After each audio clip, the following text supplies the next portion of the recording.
kadar musibet gelmişse Doğu Türkistanlı kardeşlerimizin başına gelen musibet gibisi hiçbir mazlum milletin başına gelmemiştir. Bugün Doğu Türkistan tarihin hiçbir evresinde görülmemiş zulme şahitlik etmektedir. Komünist, zalim Çin, Doğu Türkistan'daki önde camilerde ezanı değiştirdiler, sonra susturdular. Küçük camileri yıktılar, büyük camileri barlara, eğlence alanlarına çevirttirdiler.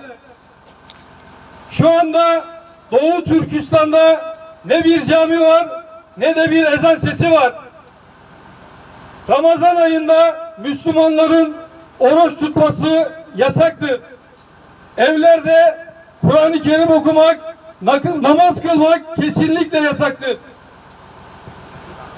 Kadınların tesettürlü olması dahi yasaktır.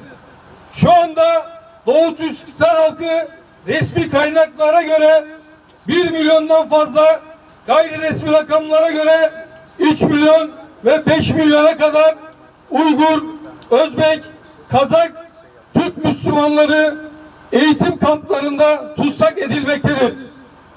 Bu kamplarda akıl almaz, beden dayanmaz, vicdan kabul etmez bir şekilde zulüm görülüp aç bırakıyorlar.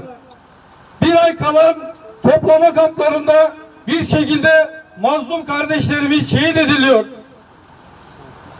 Her eve Çinli erkek projesiyle Doğu Türkistan'da aile ve namus kavramı kirletilmek isteniliyor. Şehit liderimiz Muhsin Yazıcıoğlu'nun sözünü bir kere daha hatırlatmak isterim. Eğer İslam alemi Müslüman arıyorsa Doğu Türkistan Müslümandır. Tekbir! Allahu Ekber! Tekbir! Allahu Ekber! Tekbir! Allahu Ekber! Ya Allah! Bismillah! Allahu Ekber! Ya Allah! Bismillah! Allahu Ekber! Ya Allah! Bismillah! Allahu Ekber! Eğer Türk dünyası Türk arıyorsa Doğu Türkistan Türktür. Bismillah tekbir! Allahu Ekber! Tekbir!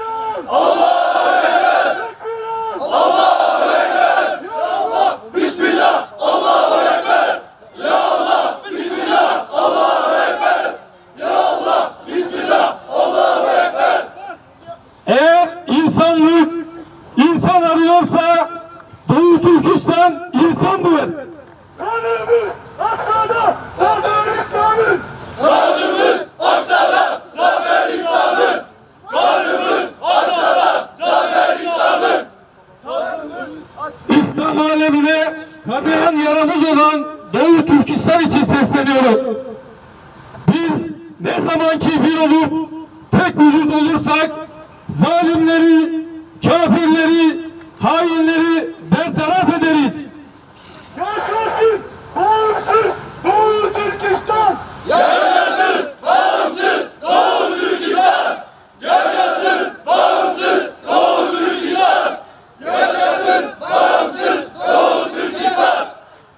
Türk milletine ve devleti yönetenlere sesleniyorum.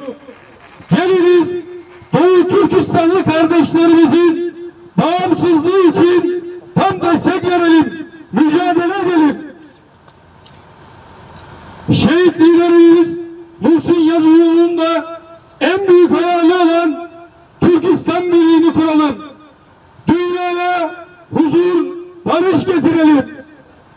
Yeryüzünde tekrardan Allah'ın nizamı olan ilahi kelimetullahı hakim kılalım. Kanımız aksada zafer İslam'ın. Kanımız aksada zafer İslam'ın.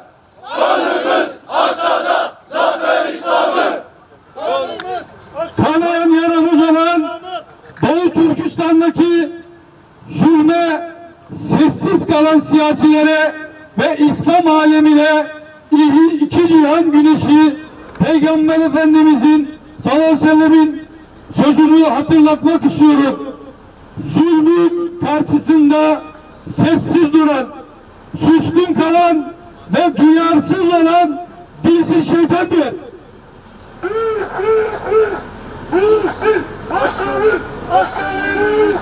Biz Muhsin Başkan'ın askerleriyiz. Biz Muhsin Başkan'ın askerleriyiz. Allah bizi dilsiz şeytan olmaktan muhafaza eylesin. Amin. Uyuma, kardeşine sahip çık. Türkiye uyuma, kardeşine sahip çık. Türkiye uyuma, kardeşine sahip çık. Türkiye uyuma, kardeşine sahip çık. Alperen Türk gençliği olarak insanlık dışı olan bu zulme tarihten belli sessiz kalmadık, sessiz kalmıyoruz ve asla sessiz kalmayacağız. Kahrolsun zalim Çin, yaşasın tam bağımsız Doğu Türkistan. Yaşasın bağımsız Doğu Türkistan. Yaşasın bağımsız Doğu Türkistan. Kahrolsun zalimçi, kahrolsun zalimçi, kahrolsun zalimçi. Allah bizimle, tarih bizimle, yarınlar bağımsız Doğu Türkistan'la olsun, Filistin'le olsun, Kudüs'le olsun ve Türkistan Birliği'nin kurulmasına vesile olsun inşallah. Yaşasın bağımsız Doğu Türkistan. Yaşasın bağımsız Doğu Türkistan. Yaşasın bağımsız Doğu Türkistan. Sözlerimi fazla uzatmayacağım.